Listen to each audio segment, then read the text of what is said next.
perekani mitima yanu, ndipo mukhulupirire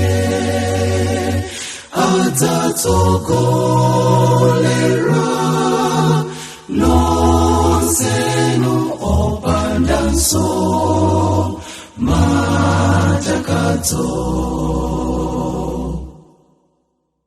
Tamverani zomwe Mzimu anena, akatenga nonsenu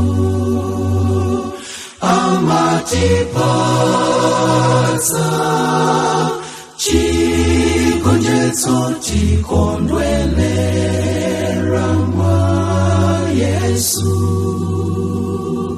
Perekani mitima yanu,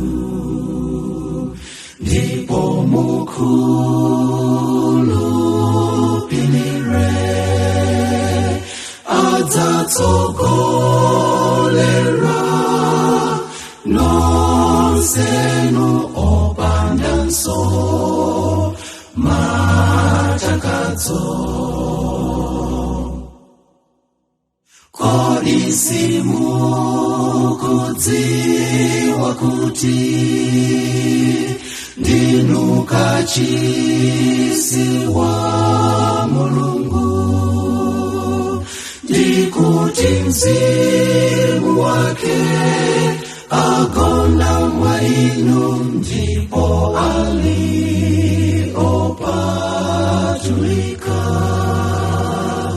Perekani mitima yanu, ndipo mukhulupirire adzatsogolera nonsenu opandanso matakadzo.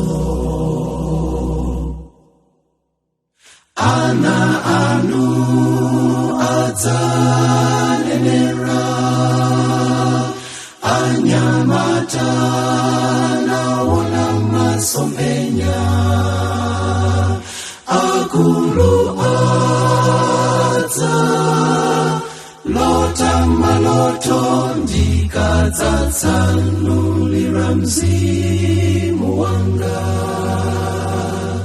Perekani mitima yanu, ndipo mukhulupirire adzatsogolera nonsenu opandanso matakadzo.